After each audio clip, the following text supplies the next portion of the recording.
Hello and welcome once again to the Magic Kings podcast with the great big beautiful dads. I am Steve, a travel agent with Just Add Magic Travel, and I'm here with the one and only Magic Mike. How we doing? I'm doing great. The Beverly boys are back. The Skyliner squad. Skyliner squad. Every week we should add one.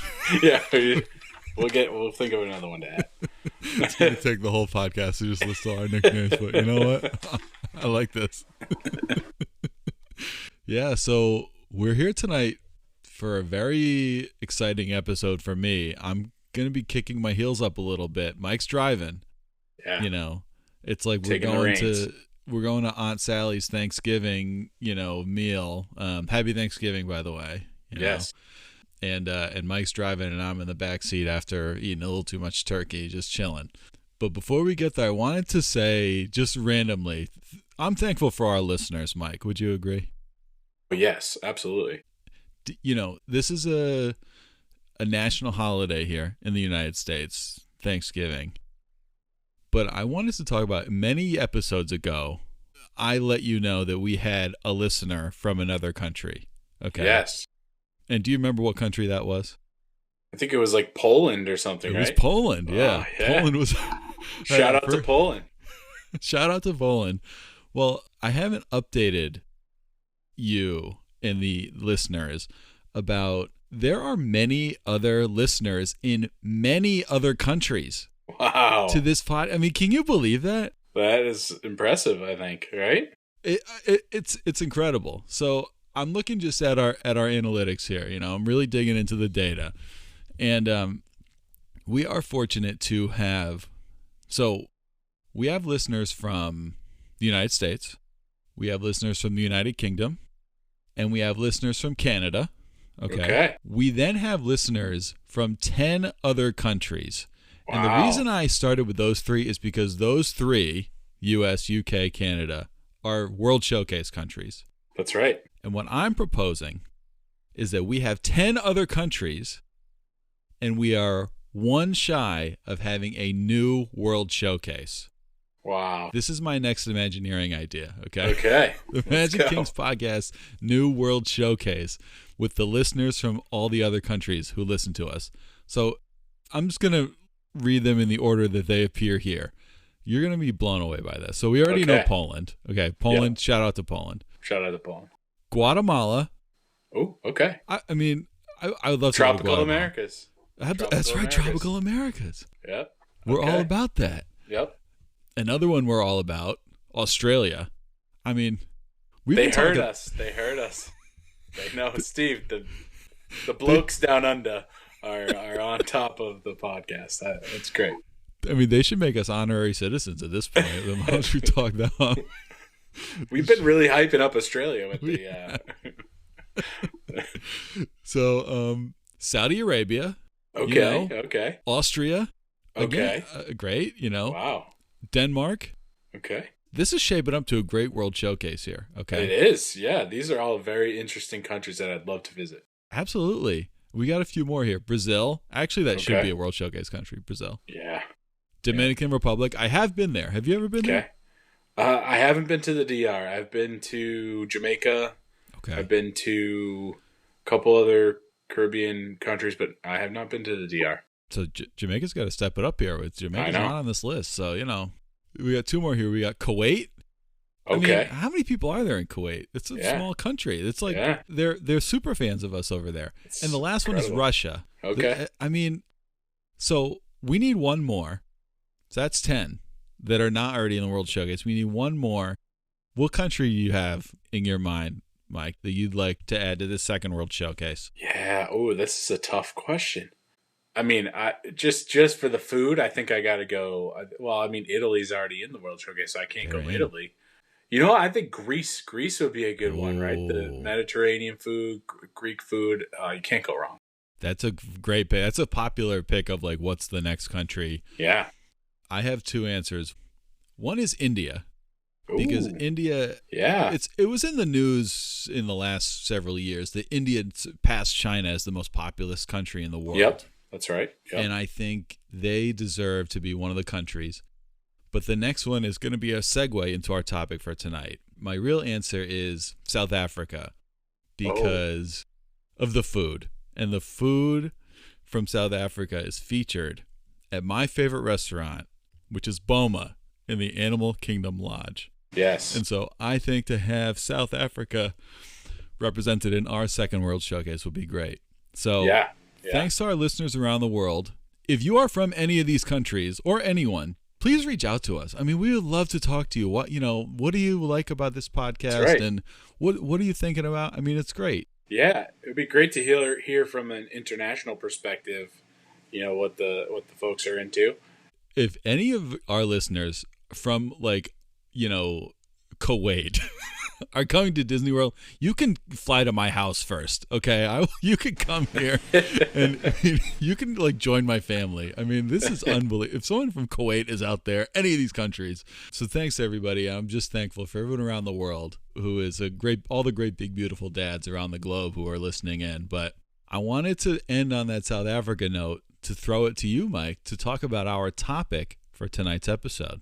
Yeah, so tonight we are going to be talking about specifically resort dining options.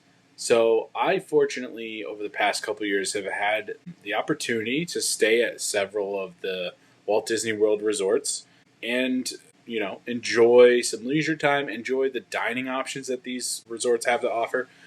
So I am going to take you guys through some of my favorites, ones that I have experienced personally. And then at the end, I'm going to do a little bit of a wish list, right? Things that I haven't tried yet, but I've heard of and have been hyped up. And believe it or not, Boma is on my wish list. Wow. So that is one of the ones that I would love to try, Steve. I have not been to Boma, but you've been hyping it. So it's good. definitely up there on the wish list. That's awesome. Yeah. And I will say, I am so excited to hear about this because one of our very, very first episodes was just about dining in general around the parks. And we talk about it all the time that I am not one to want to slow down and have a sit down meal. Every time I do, it's an awesome experience. And so I've told myself and make myself do it more. But for me to go out of the park, right, to take time away from either a park day or whatever to go eat at a resort, it's tough for me. I just am so into being in the parks, but I'm wrong in that attitude because there is just so many great things that you are going to get into tonight about options around all of the amazing resorts at Disney World. And so yes, yeah, I'm excited. And I'm going to frame it in a way that will give you some different options, right? I'm not just going to say, oh, go here for dinner, go there for dinner. I've got some different takes on different things, and I think it'll be interesting to the listeners. I'm excited. Oh, my God. Okay. I'm going to take us through, Steve, and I'm going to go kind of resort by resort of places that I have stayed or not necessarily stayed, but spent some time at to go to enjoy a meal. I'm going to kick us off with one that you've heard me talk about frequently, is one of our favorite places to stay. It's a moderate resort. It's the Caribbean Beach Resort. As you know, big fan of the Caribbean Beach Resort. Our namesake, the Skyliner for the Skyliner squad. So I have stayed there on several occasions. One of my favorite resort dining options, and it's very unique, is Sebastian's at Caribbean Beach Resort. So Sebastian's is Caribbean fare, as you might think. But one of the really cool things about it is it's family style. So you order and you get big platters of food. You get to try a variety of things and you share with your family, right? So really, really enjoyed Sebastian's. It was it was unique. It's food that we don't typically have. It was really cool to try some different flavors, Caribbean flavors with different meats and fishes and all that stuff. And believe it or not, my kids loved it too. So you guys will all find something that you like. They give you so many good options to try. So I would highly recommend, if you have an opportunity, pop on the Skyliner right over to Caribbean Beach Resort and check out Sebastian's. So I love Caribbean food. So this is right up my alley. Yes. Do you remember one or two things from the family style meals that you've had that were particularly stand out? Yeah, there was so many good things, and I'm just going to pull up the menu quickly because I think it's worthwhile kind of talking through that. The Taste of Caribbean menu is what they call it, right? So you get salad and rolls and everything to start, and then the entree platter. You get some chicken with a tamarind barbecue sauce. You get slow-cooked mojo pork with mango You get a chili rubbed beef with roasted red pepper chimichurri, and then there's a baked fish with a citrus butter. And every single one of those things was fantastic. And then you get a bunch of sides, some rice and vegetables, plantains, candied plantains, which is like a famous Caribbean dish. It's just so good. It's like a sweet little treat on the side. Yeah. Plop me down in front of a plate of those. I'm happy. Oh my God. Yeah. So it was incredible. It was great. And like I said, you get a little bit of everything, like, meat, fish, salad.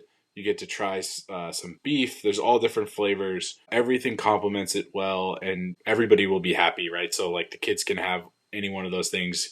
And then also, obviously, with every Disney restaurant, this goes without saying, is there's always a kids menu, right? So if you got picky eaters, you're not going to be lost with the menu there. They have options for kids that are picky eaters too. So definitely something I highly recommend is Sebastian's at the Caribbean Beach Resort.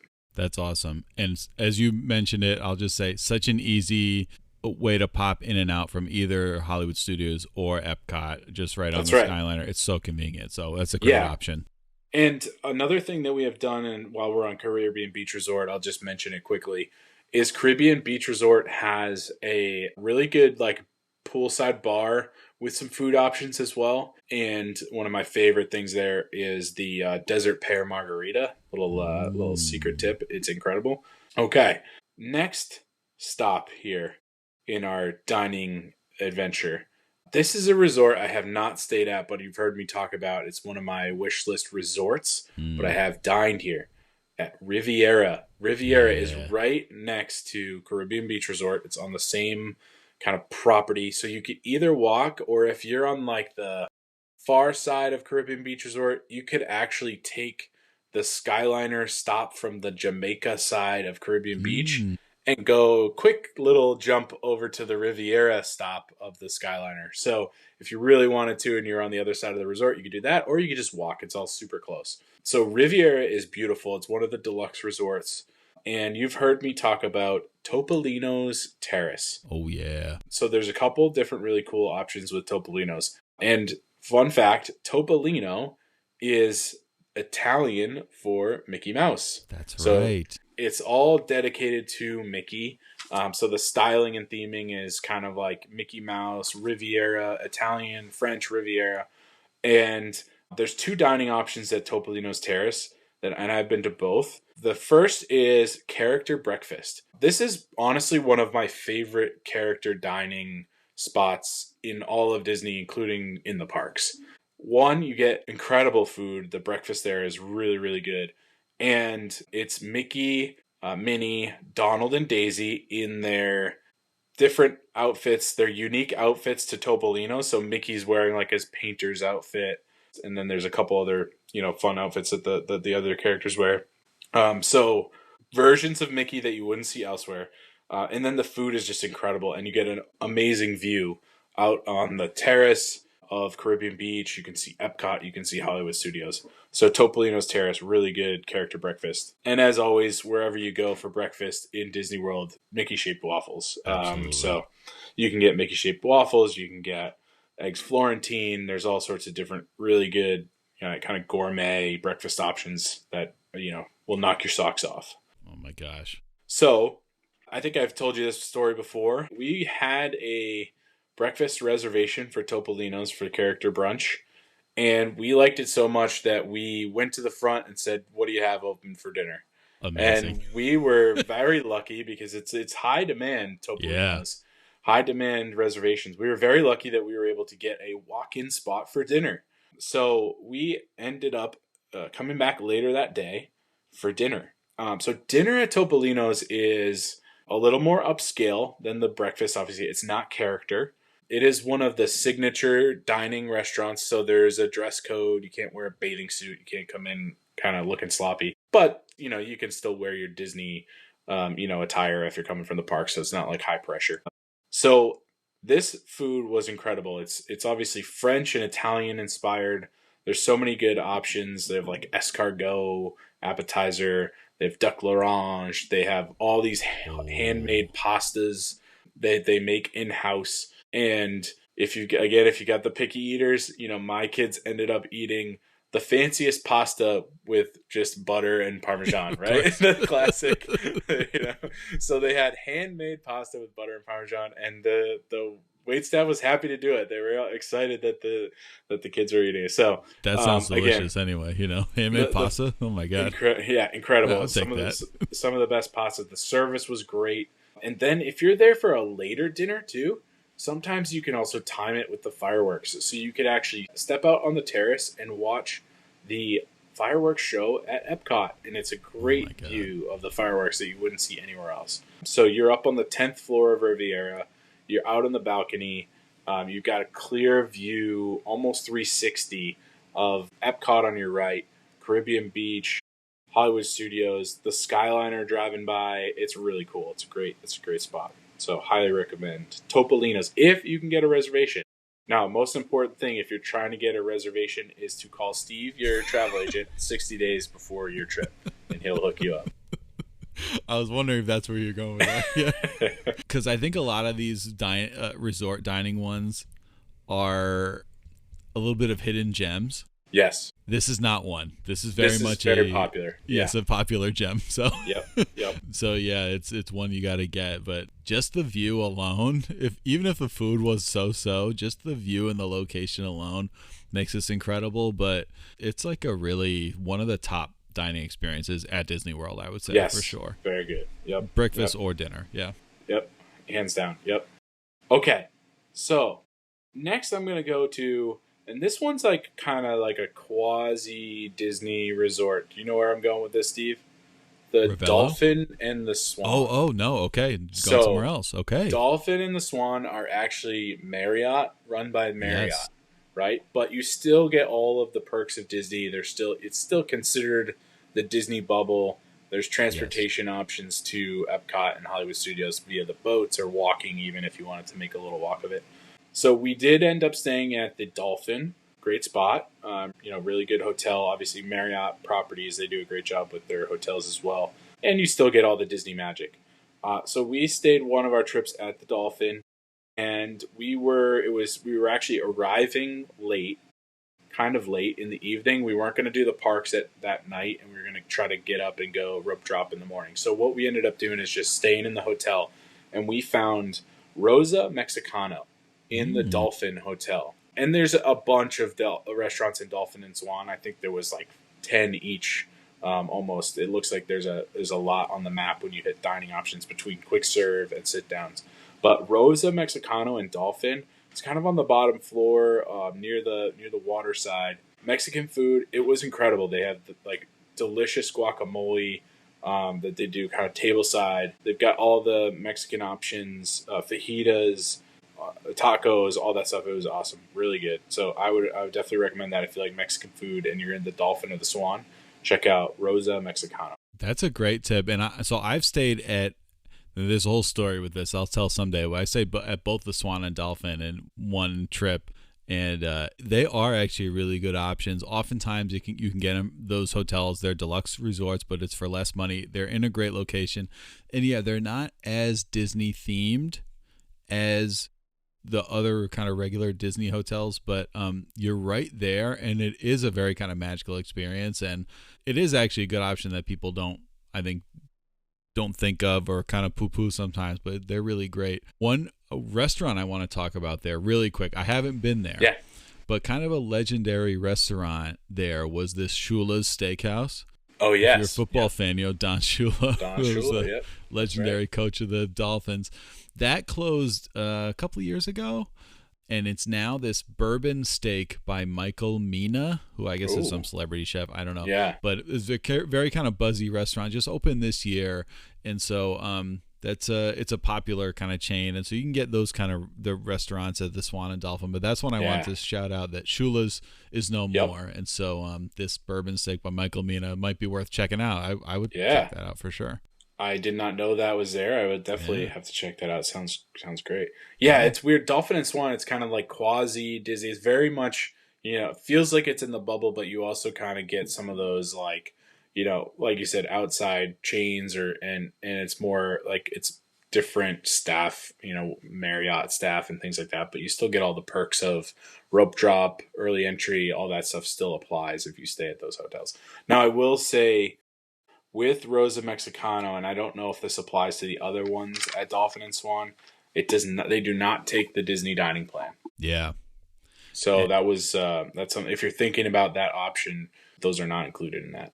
I believe that is the case for every restaurant. I have to double check that, but I'm quite sure, that those restaurants don't take the dining plan. But yeah, I mean, I think it's akin to like Disney Springs. If you're going to like the Gap in Disney Springs, That's right. That's right. That's what it feels like. So it's not un-Disney in that way, but it's not quite. Yeah. So it is a great option. Yeah. So.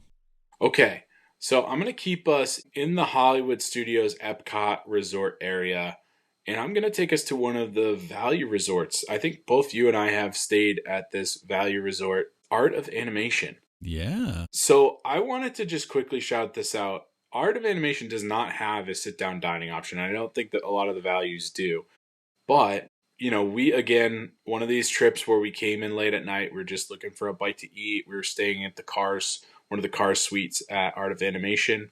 And we just wanted to kind of stay local. So we went into the quick serve restaurant within Art of Animation. It's called Landscape of Flavors. Yeah. Now, Landscape of Flavors lives up to its name. Have you been to this? I have, absolutely. Spot? Yeah.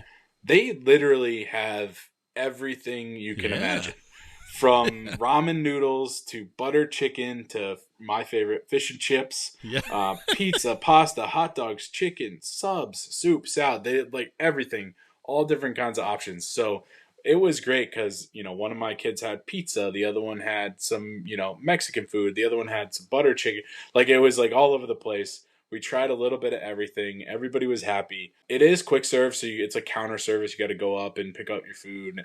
And then, you can grab a table. There's plenty of seating areas. But it was great. So I wanted to call that out as one of the value resort dining options. It's a great spot. I love that you called it out. I just want to say quickly, like, I grew up mostly going to value resorts, like in my younger years, and those value resort food courts were pretty hit or miss when I was a kid, but they're like my happy place.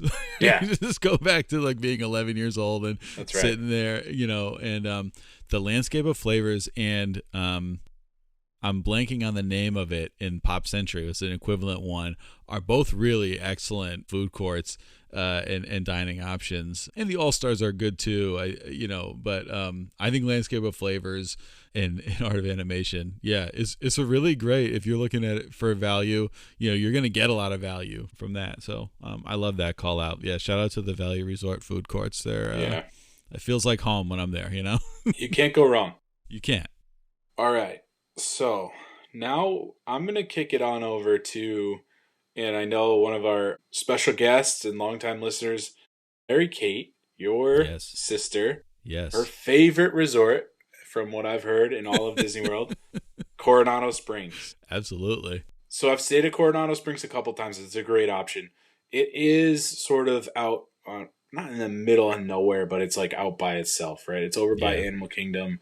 It only has the bus transportation. So otherwise a great spot, and it's huge. It's massive. So there's always rooms available over there. That was kind of like our last minute go-to option for, hey, let's go. Are we going to go tomorrow? Like, let's see what they got for hotel rooms. And there was always a spot at Coronado Springs with a good deal on short notice. So we went to the Maya Grill at Coronado Springs. Maya Grill is another Mexican restaurant, and as you can see a theme here, that's one of those, styles of food that like everybody in our family loves, like no matter what. The kids have something that they'll like, whether it's tacos or quesadillas or fajitas or whatever, like somebody will eat it. They love Mexican food. So that's an easy thing with the kids.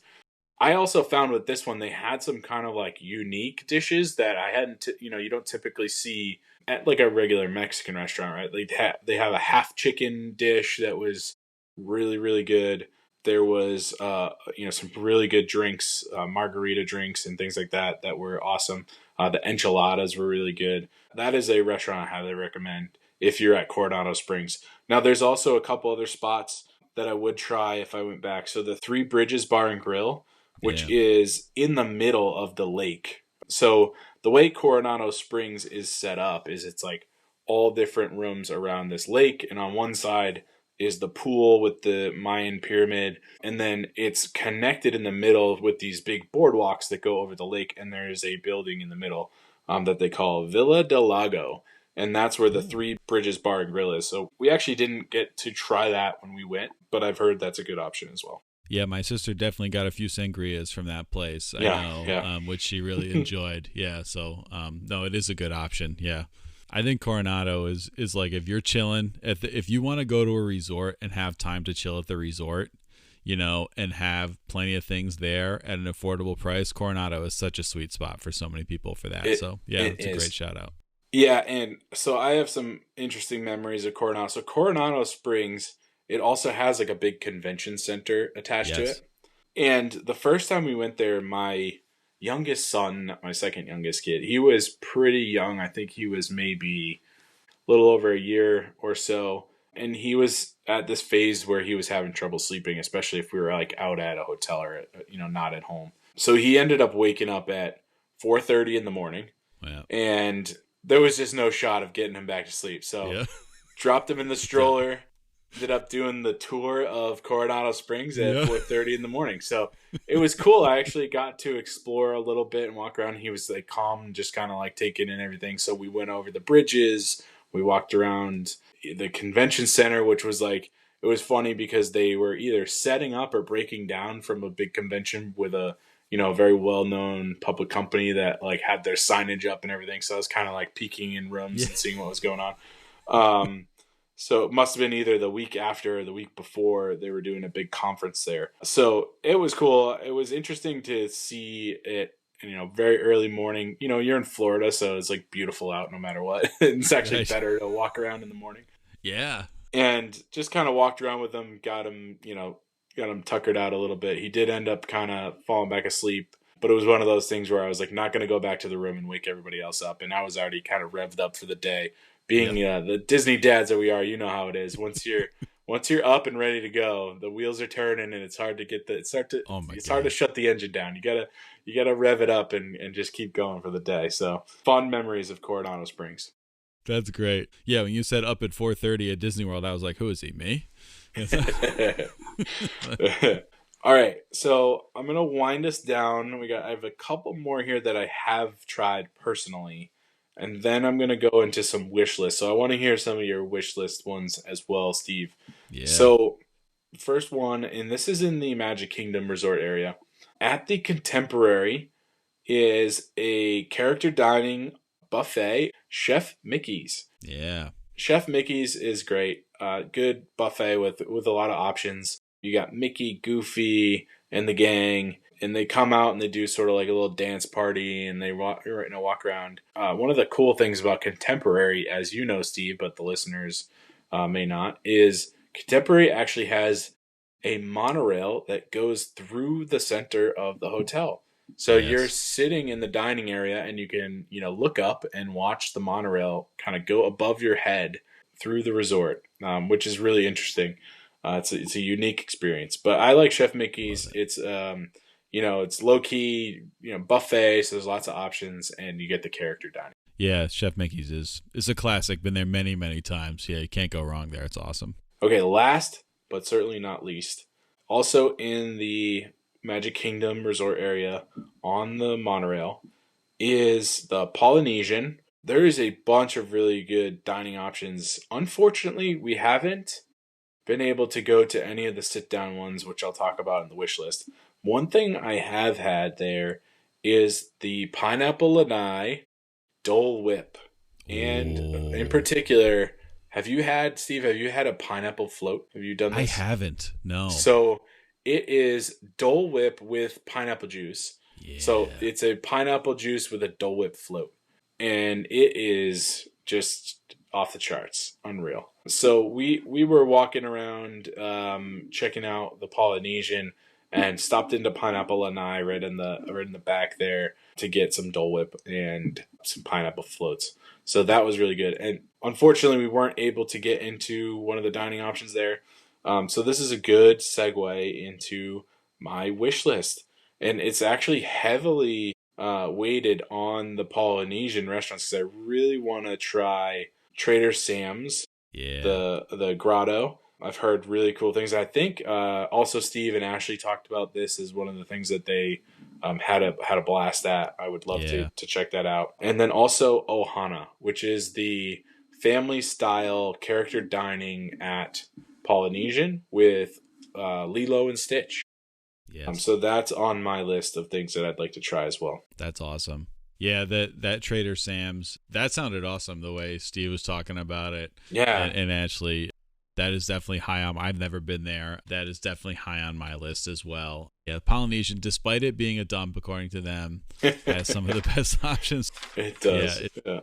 Staying there, it's a huge benefit. I mean, obviously you still need reservations, but just to the proximity to that, it's just a monorail ride away too. So it's very close. Those are really good options. Yeah.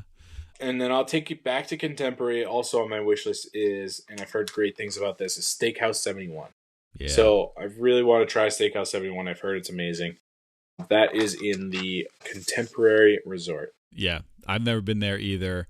That's a legendary, right? Or a very sought after spot, and people say it's unbelievable. That feels like a when the dad trip finally happens. Just that feels take like the steakhouse tour. Go all every steakhouse. Yeah. Yeah, you've got the is the Yachtsman Steakhouse in the Yacht I was going to Club. mention the Yachtsman. Yeah, that's on my wish list. Maybe we'll have to try that since we're staying at Beach Club next time. It's right next door. I've also heard really good things. I don't know if you've been here on Boardwalk Trattoria El Forno. Have you had that? Yeah, great spot. Yep. Okay, yep, that one looks really good. And then so we talked about it at the beginning. At the Animal Kingdom Resort, Boma.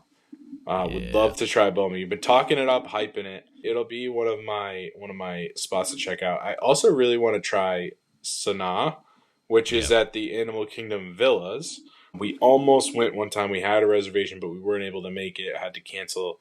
But that is one that I'd really like to try. And then I think this one you can talk to, Steve. This is one that I have not been to, but I'm super interested in checking it out, is the Hoop-Dee-Doo musical review. And you've told some funny stories about this in the past, so I know that's up on your list as well. Yeah, over at Fort Wilderness, I talked about it on one episode. It's just a super fun, really funny throwback kind of a show, like a review, like a song and dance and jokes and all these things, and kind of a Western theme. And it is family style as well there. The food is good, at least as I recall it. It's like you got to do it at least once, kind of like if you're a Disney fan, you got to do it at least once. Yes. Yeah, that's definitely, I've heard so many good things about it. So that's my wish list. Steve, are there any other restaurants that you wanted to shout out as ones that you've been to in particular outside of Boma, or some that you've heard about really highly recommended that you want to check out, or ones that you recommend to some of your clients? Yeah, great question. I mean, you hit on so many of them, Mike. So the Topolino's for sure is a huge recommend for me. And Boma is a huge recommend for me too, as well as Sanaa. There's a third one at Animal Kingdom Lodge that's called Jiko, the cooking place. And it's the big theme of it is like it's a show kitchen, and so you see the chefs doing all the cooking, and it's primarily it's a table service restaurant, primarily South African cuisine, but kind of a mix, much like many of the restaurants at in Animal Kingdom and the Animal Kingdom Lodge. It's a mix of Mediterranean with African with and so the food there is supposed to be unbelievable. So Animal Kingdom Lodge is just a great destination for dining at Disney World and staying too, right? Like having those Savannah View rooms is one of the most interesting and cool, unique resort stays that I can possibly imagine, right? If you wake up and you've got giraffes out your window, it's pretty amazing. Totally. I think it's one that honestly, if you get in touch with me and I look, it's one that often has great deals, like for what it is. It's often it's never cheap. It is a deluxe resort, but it's a good value a lot of the time. There's often like deals and lower prices on that resort in particular. So the other thing that a lot of clients ask me about just with Disney World in general is character dining. Yes. You talked about a bunch of them. So Ohana, Chef Mickey's, Topolino's, breakfast, and also Ohana is just breakfast for character dining. All great character meals. And then a few other ones at the Beach Club, where you will be. Okay. The Yes. Cape May Cafe. Oh, So excellent. it's a buffet, and that is Minnie, Donald, Daisy, and Goofy in beach attire. Awesome. Oh, naturally. And people love that one. Yeah, it's a great character meal there. I want to say I talked about it on the Princess episode, that there's a couple. There's the Grand Floridian, the 1900 Park Fair has Yes. Tiana and Aladdin and a couple of others. And then at the Wilderness Lodge, not Fort Wilderness, Wilderness Lodge. This is, I think, a hidden gem, although sometimes the reservations can be tight. But the Storybook Dining at Artist Point, and that is with Snow White. It's a really great meal. And then one other character dining. It's at the Four Seasons Resort, Orlando. Okay. There's a restaurant called Ravello. That's what I thought you were going to talk about before. I think yep. I said that before. That is a breakfast character meal. I've never been to this one, but I hear good things about it. And is with Goofy and Pals. Usually it's Mickey, Minnie, and Goofy. It's supposed to be a fantastic restaurant, fantastic resort. It's a good neighbor hotel. I wanted to shout those character meals out as well, as Yes. people are just curious about that. Yeah, the character dining, I mean, I would definitely recommend at least one of your meals for your trip is at a character dining, especially if you're going with young kids. The way that they hit every table, they spend time with you, they'll sign autographs, they'll take pictures, and they kind of make their way around the room. So you actually get some time with the characters, which is really nice. That's the way they do it. And they kind of do this rotation where each character will go around the room to a different area. And so you get to, it's not like you're bombarded with the characters all at once. You got to drop your meal and do all that. So like they time it right so that you're not, fumbling your Mickey waffles and then trying to get a picture with Goofy. Everything's kind of like timed and spread out so that you get some good face time with the characters. I highly recommend at least one of your meals is a character dining. Absolutely. And I think a lot of the ones we're talking about, like Topolino's, the Storybook Dining at Artist Point, even if your kid, like, let's say you're trying out the character thing, right? Even if your kid doesn't end up being that into it, you're going to have a fantastic meal anyway. So it's kind of worth it. It's worth the trip. Yes. You get to see this resort. So I totally agree. And one thing you just triggered in me is it's a good way to like ease the kids into being comfortable with the characters. I don't know if you've noticed this, right? If you go to like a character meet and greet in the parks and you wait in line and you get in the room, it's just like your kid and the character, and there's all this, like, they're almost scared. It's like this big pressure. But at the restaurant, it's like they're already settled, they're comfortable, they're eating something, maybe they had a snack, and the characters make their way over, and they can either engage or not engage, and it's a lot less pressure for the kids. And I think it's a really good way to ease the younger kids into being comfortable with the characters. 100% agree. And you get a great meal out of it. So it's kind of a win-win there. Yeah. Okay. So I had one more wish. Oh, do you have another wish No. list? Give me your wish list and then I'll take us home. I've got one more thing I want to talk about. But yeah, what's your last wish list? I love it. So the last wish list, this is so not my vibe, but it's such a legendary restaurant. So at the Grand Floridian, again, a monorail ride away, several really great high-end options there. But the one, I don't know if you've heard of this, Mike, Victoria and Albert's. Do you know about this restaurant? I have not heard of this, no. So this is, it's gotta be the most expensive restaurant at Disney World. Okay. It's another, I've never been there. It's I think another kind of on my bucket list of like a once in a lifetime meal.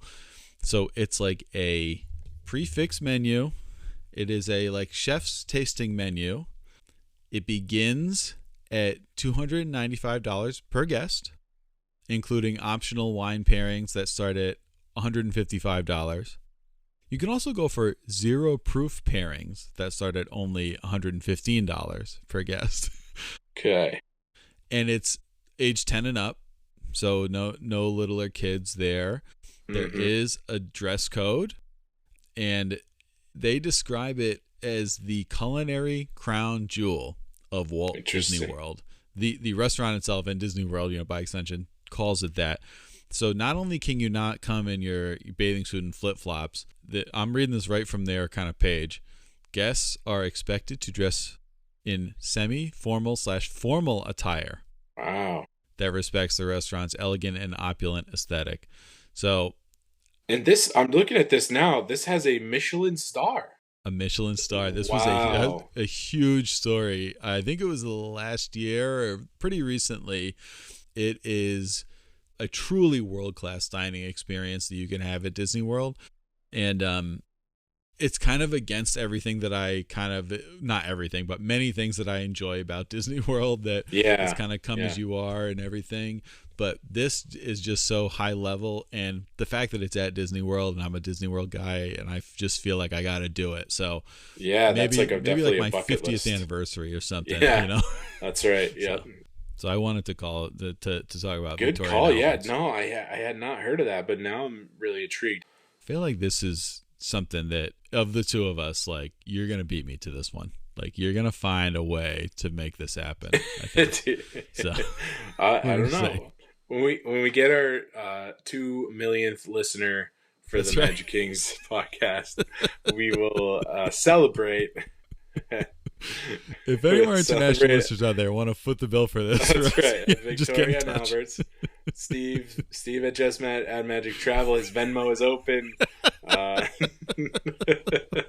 That's right.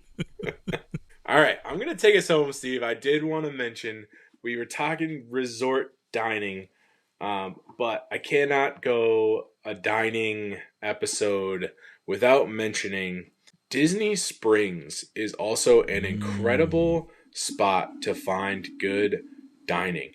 And I did a little research here before the podcast. There are approximately 68 restaurants and dining locations at Disney Springs. 68. And that's everything from full service, quick service, bars, snacks, all that kind of stuff.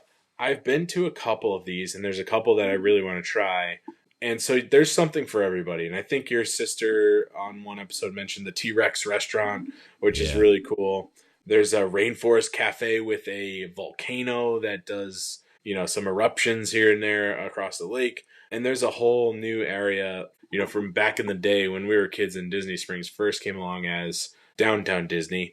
This new iteration has another added layer of restaurants and areas. So there's, sort of celebrity chef type restaurants. There's a Morimoto Asia. There's a Chicken Guy, which is Guy Fieri's fried chicken. There's Wine Bar George, which was one that we tried, which is really good. There's Enzo's Hideaway, the Boathouse, a nautical themed restaurant that everybody talks about. So there's so many options there. And because there's so many, it's really easy to walk in. That's what we have found. If you don't have a reservation, or you're kind of looking for something to do, or you're just in Disney Springs for the day, you will find a great place to eat in Disney Springs. Definitely check that out as well. 68 different dining options. I don't know if you know that, Steve. I would have guessed half of that. That's incredible. And what you made a fantastic point that I just want to highlight. I have nothing to add, but just, if you really want to go somewhere, get a reservation, talk to me, and I'll make it happen. But if you're just there, it is a great place to just poke around, and maybe you can walk up to somewhere. It's much easier to do it there than other places at Disney World. That's right. There's one, Art Smith's Homecoming, that people talk about. That fried chicken is out of this world. It's supposed to be like the best in the world. That's right. Just another one out there. But yeah, so no, that's a great point. Disney Springs. We got to do a whole episode on Disney Springs one of these days. Let's add that to the list. I think we should. Yeah. So one of my favorite things over at Disney Springs is, my kids still talk about this to this day. I don't know if you've had this. There is a Ghirardelli chocolate ice cream shop. Yeah. At Disney Springs. Yeah. And my kids are still blown away by the fact that we ordered small ice creams that were, Steve, I kid you not, they were the size of your head. That's how much ice cream you got. So they will still, can we go get the giant ice cream at Disney Springs? Like, yeah, let's do it. That sounds great. It's like, The giant ice cream. Those boys know what they like. They're very focused on ice cream between the Crystal Palace and... Ice cream is very popular in the Magic Mike household. That's right. Where isn't it popular? I mean, come on. That's right. Who doesn't love a big ice cream? I can't fault them for that. This was really great to hear because you've done the tour of so many places. Yes. But again, we just scratched the surface here. I mean, there are totally. We didn't even get to a quarter of what's out there. Absolutely. In terms of great options, but it's impossible to do that. But there's just so many unbelievable options. Would love to hear from the listeners if you guys have had some great dining experiences at Disney resorts. Shout them out, put them on the socials. Let us know. We'll give you a shout out. And if you at home, again, if you want to try one of these options or you have something in mind, you want to go back, you're hankering for it, call Steve at Just That Magic Travel. They'll hook you up with your Disney vacation. Incredible. This was a plug heavy episode. I loved it. There's so many opportunities for plugs in this episode. I let you down on the last one. I didn't get a plug in until the 54th minute of the last podcast. Felt really bad about it, Steve. So I had to go plug heavy on this episode. I want to say once again, I've never once asked Mike to do a plug. It's all his own initiative. I appreciate every single one. That's right. He will not let you down. Let you down. Oh, another great episode, Steve. Thank you for your input, and I'm glad I got to kind of shout out some of my favorites. But again, like I said, love to hear from the listeners on what they've enjoyed because, like you said, we just scratched the surface. Absolutely, yeah. Please let us know where you're curious about what your wish list is or just where you've been.